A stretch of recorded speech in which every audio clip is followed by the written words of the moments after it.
नमस्कार दोस्तों। कुंभ मेला खत्म हुए कई दिन बीत चुके हैं। लाखों लोग जो वहां आए थे संगम में स्नान करके अपने अपने घर लौट गए। कई लोग ऐसे भी थे जो मेले की भीड़ में खो गए थे, लेकिन प्रशासन और परिवार की कोशिशों से आखिरकार अपने अपनों के पास पहुंच ही गए। लेकिन एक औरत थी जो उसी मेले में कहीं गुम हो गई थी। 40 दिन तक उसका कुछ पता नहीं चला, न कोई खबर, न कोई सुराग। सबको लगने लगा कि अब शायद वो कभी वापस नहीं लौटेगी। परिवार वालों ने उम्मीदें छोड़ दी थीं। 13 मार्च की सुबह अचानक वो औरत अपने घर लौट आई। जैसे ही ये खबर आसपास फैली, उसके घर के बाहर लोगों की भीड़ जमा हो गई। हर कोई यही सवाल कर रहा था, इतने दिन कहाँ थी, क्या हुआ था? औरत मुस्कुराई और बोली, मैं उस जिंदगी को छोड़ आई हूं जो दुखों से भरी थी। अब मैंने एक नई जिंदगी अपना ली है। लेकिन दोस्तों, उसकी हालत देखकर ऐसा नहीं लग रहा था कि उसने कोई त्याग या वैराग्य का रास्ता अपनाया है, बल्कि ऐसा प्रतीत हो रहा था जैसे वह इन दिनों में कहीं ऐशो आराम की जिंदगी जी रही थी। उसका चेहरा चमक रहा था, कपड़े नए नवेले और रंगीन थे। उसकी आंखों में कोई दर्द नहीं, बल्कि कोई और ही कहानी छुपी हुई थी। आखिर 40 दिनों तक वह थी कहां? क्या हुआ था उसके साथ कुंभ मेले में? दोस्तों, ये कहानी सच में बेहद दिलचस्प और रहस्यमय है। अगर आप इसे अंत तक सुनेंगे तो यकीन मानिए आपको भी हैरानी होगी। लेकिन उससे पहले एक छोटा सा निवेदन। अगर आपको ये कहानी सुननी है तो पहले वीडियो को लाइक कीजिए, चैनल को सब्सक्राइब कीजिए और कमेंट में हर हर गंगे जरूर लिखिए। तो चलिए शुरू करते हैं इस रहस्य से भरी कहानी की असली शुरुआत। उत्तर प्रदेश के आगरा शहर में रहने वाली महिला थीं शिखा। उम्र 32 साल। वह अपने पति जीवन और 9 साल की बेटी के साथ रहती थीं। परिवार आम मध्यम वर्गीय था, जिसमें उनके पति के 3-4 भाई भी साथ रहते थे। शादी को कई साल बीत चुके थे और उनका जीवन साधारण था। कभी खुशी, कभी संघर्ष, जैसे आम परिवारों में होता है। फिर आया 4 फरवरी का दिन। शिखा अपने गांव की कुछ महिलाओं और रिश्तेदारों के साथ प्रयागराज गईं। मौका था कुंभ मेले का और मकसद था संगम में डुबकी लगाना। मान्यता है कि संगम स्नान से सारे पाप धुल जाते हैं और आत्मा को मोक्ष मिलता है। शिखा भी इसी श्रद्धा से वहां पहुंची। वहां उन्होंने स्नान किया, पूजा पाठ किया। सब कुछ सामान्य था। लेकिन जब वापसी का वक्त आया, अचानक भीड़ में शिखा अपने परिवार से बिछड़ गई। किसी ने सोचा नहीं था कि वो इतनी भीड़ में खो जाएगी। गांव वालों ने पहले बहुत ढूंढा, अनाउंसमेंट कराए, गुमशुदगी की रिपोर्ट भी लिखवाई, लेकिन कोई सुराग नहीं मिला। धीरे धीरे उम्मीदें टूटने लगीं। सबको लगा कि शिखा अब कभी नहीं मिलेगी। कई दिन बीत गए, लेकिन छाया नहीं मिली, तो उसका परिवार चिंतित हो गया। पति जीवन को यकीन नहीं हुआ कि छाया ऐसे गायब हो सकती है। उन्होंने पुलिस में गुमशुदगी दर्ज कराई, पर पुलिस ने इसे गंभीरता से नहीं लिया। जीवन परेशान रहते और ससुराल वालों व पड़ोसियों से बहस करते कि किसी का हाथ है, लेकिन कोई सबूत नहीं था। सबने मान लिया कि छाया अब नहीं लौटेगी। तभी 40 दिन बाद 13 मार्च को वह घर लौटी। सब चौंक गए। उसकी बेटी दौड़कर उससे लिपट गई। सबसे बड़ा सवाल था, ये 40 दिन वह कहाँ रही?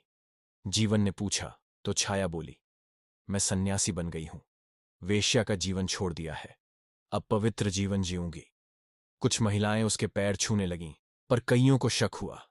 जब वह गई थी तो उसके पास साधारण कपड़े थे, लेकिन लौटते वक्त उसके पास पायल, चूड़ियां, अंगूठियां और मोबाइल था।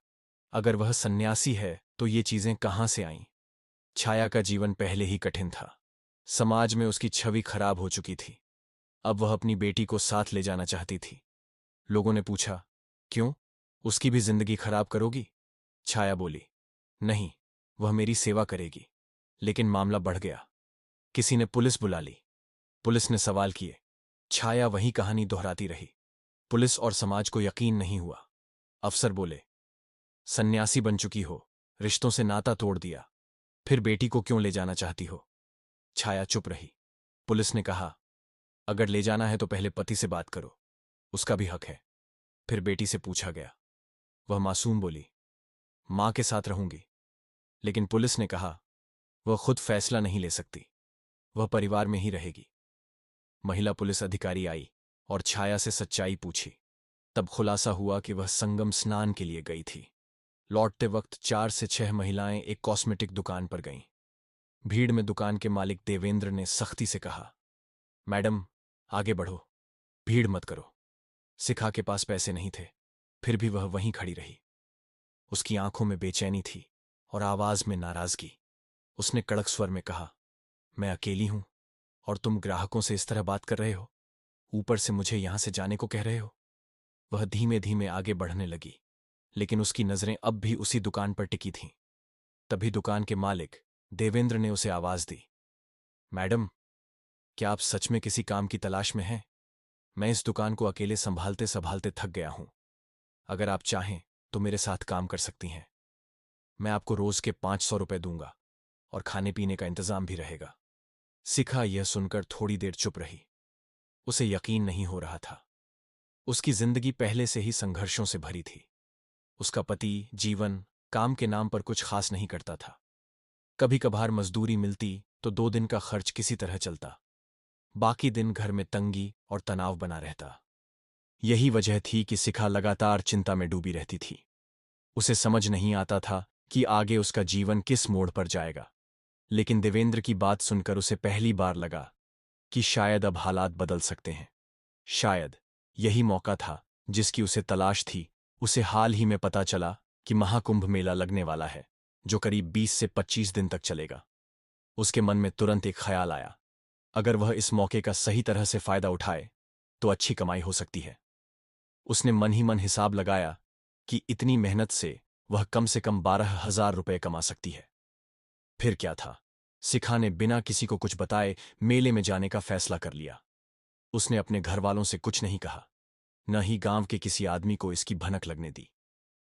वह जानती थी कि कोई उसके फैसले को समझेगा नहीं।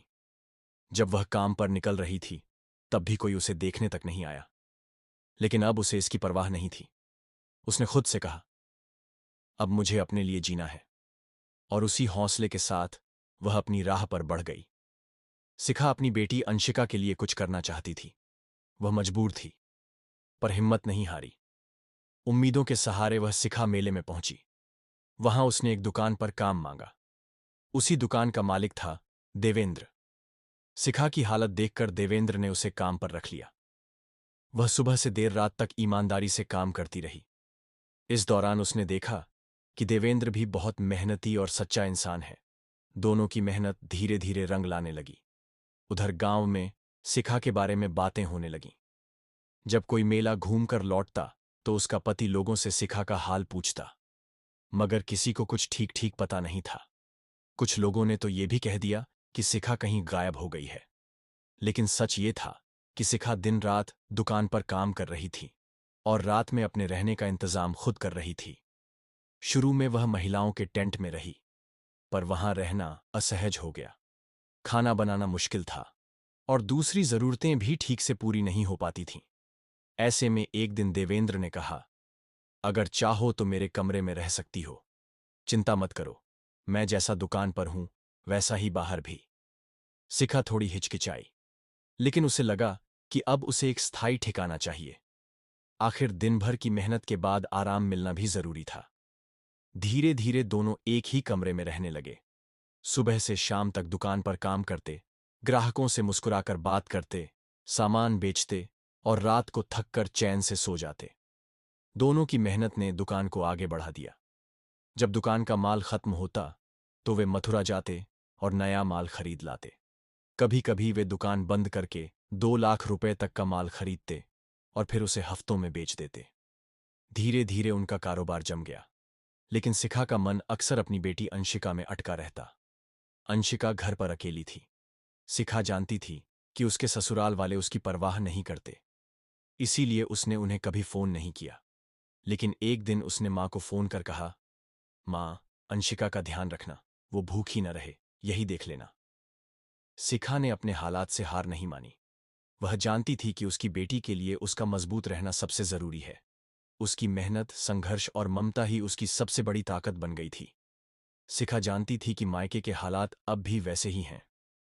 घर में हमेशा झगड़े होते रहते थे और ससुराल वाले तो उसके फैसलों को कभी समझ ही नहीं पाए। यही सोचकर उसने तय कर लिया कि वह अब वापस वहां नहीं जाएगी। मेला अब अपने आखिरी दिनों में था। 25 या 26 फरवरी तक सब कुछ खत्म होने वाला था। भीड़ पहले जैसी नहीं रही। दुकान पर भी अब ज्यादा ग्राहक नहीं आ रहे थे। 4-5 दिन बाद उन्होंने दुकान समेट दी और हिसाब किताब कर लिया। इतने दिनों तक साथ काम करने के बाद शिखा और देवेंद्र के बीच एक गहरा रिश्ता बन गया था। दोनों ने एक दूसरे को समझना शुरू कर दिया था। एक अपनापन महसूस होने लगा था। जब मेला खत्म होने ही वाला था, शिखा ने देवेंद्र से सीधा सवाल किया, अब क्या? क्या तुम मुझे अपने साथ ले जाओगे या बस तुम्हारा काम हो गया? देवेंद्र हल्का मुस्कुराया और बोला, चलो मथुरा, वहां से हम अपनी नई जिंदगी शुरू करेंगे।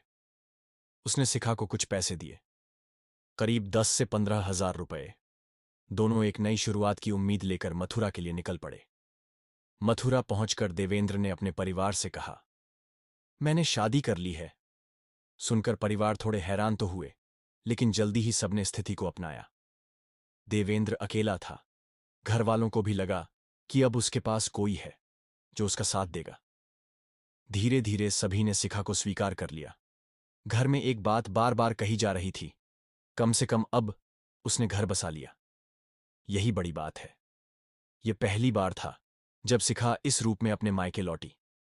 पहले जब वह आती थी, बस जरूरी सामान लेकर चुपचाप लौट जाती थी।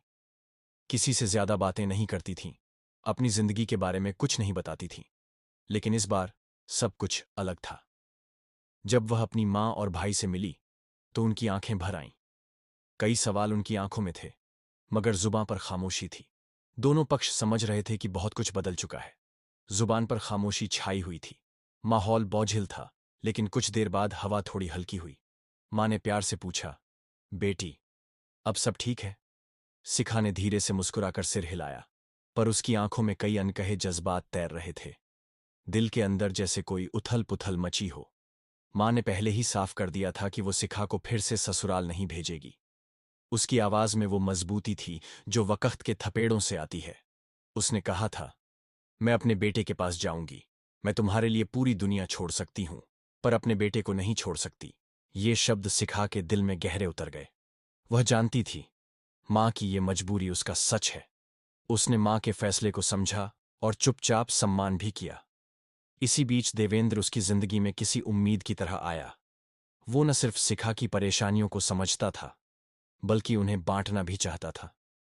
उसने एक दिन शिखा से साफ कहा, कोई बात नहीं, अगर तुम मेरी पत्नी बनने का फैसला करोगी तो मैं तुम्हारी बेटी को अपनी बेटी की तरह अपना लूंगा। देवेंद्र के इन शब्दों ने शिखा के दिल में एक नई उम्मीद जगा दी। उसकी आंखों में बरसों बाद सुकून की चमक लौट आई। उसे लगा शायद उसकी जिंदगी अब किसी सही रास्ते पर बढ़ रही है। देवेंद्र और शिखा मथुरा से आगरा के लिए निकल पड़े थे, लेकिन वे सीधे ससुराल नहीं गए। सबसे पहले वे शिखा के माता पिता से मिलने पहुंचे। देवेंद्र भी उनके साथ था। दरवाजा खोला गया तो मां बाप का चेहरा थोड़ा सख्त था, पर शिखा की आंखों में जो आत्मविश्वास था, वह देखकर वे समझ गए कि अब वह अपने फैसले खुद ले रही है। शिखा ने साफ कहा, मैं देवेंद्र के साथ रह रही हूं और उसी से शादी करूंगी। यह सुनकर उनके पास ज्यादा कहने को कुछ नहीं बचा। धीरे धीरे उन्हें एहसास हुआ कि शिखा अब पहले जैसी नहीं रही। वे बस बोले, अगर यही तुम्हारी खुशी है तो हमें कोई आपत्ति नहीं। शिखा के पहले पति सुरेंद्र की तबीयत लंबे समय से ठीक नहीं थी। वह बेरोजगार था, मानसिक रूप से परेशान रहता था और शिखा को भी तंग करता था। हालात ऐसे हो गए थे कि शिखा को अपनी जिंदगी का ये बड़ा फैसला लेना पड़ा। अब सबसे बड़ी चिंता थी उसकी बेटी की। शिखा ने सोचा कि वह अपनी बेटी को अपने माता पिता के पास से ले आएगी। उसने यह भी सोचा कि अगर वह कहेगी कि वह सन्यासिनी बनने वाली है तो शायद कोई ज्यादा सवाल नहीं उठाएगा और बच्ची मिल जाएगी। मगर किस्मत को कुछ और ही मंजूर था। तभी पुलिस वहां पहुंच गई। पुलिस को कुछ शक हुआ। उन्हें लगा मामला इतना सीधा नहीं है। उन्होंने शिखा, उसके माता पिता और देवेंद्र से पूछताछ शुरू कर दी। अफसर जानना चाहते थे कि देवेंद्र कौन है और क्या वह वाकई बच्ची की सही देखभाल कर सकेगा। देवेंद्र से बातचीत में वह ईमानदार लगा, लेकिन पड़ोसियों ने बताया कि वह शराब पीता है। हाँ, वह पत्नी को मारता पीटता नहीं था, मगर कमाता भी नहीं था। उसकी पत्नी ही उसे संभालती थी। इसके बाद पुलिस ने सुरेंद्र को बुलाया और पूछा, तुम्हारी पत्नी यह सब कह रही है, अब तुम क्या करोगे? सुरेंद्र ने कंधे उचकाते हुए कहा, अगर वह किसी और के साथ रह चुकी है तो मैं उसे नहीं रखूंगा। उसके बर्ताव से साफ हो गया कि उसे अब सिखा की कोई परवाह नहीं है। अब फैसला सिखा की बेटी को लेना था। वह मां की ओर देखती है और धीरे से कहती है, मैं अपनी मां के साथ रहना चाहती हूं। सुरेंद्र ने कोई विरोध नहीं किया। वह बस बोला, जहां तुम्हारी मां जाएगी तुम भी वहीं जाओ। और फिर शिखा अपनी बेटी के हाथ थामे एक नए जीवन की ओर बढ़ गई। उसने अतीत को पीछे छोड़ दिया। देवेंद्र के साथ वह मथुरा लौट आई।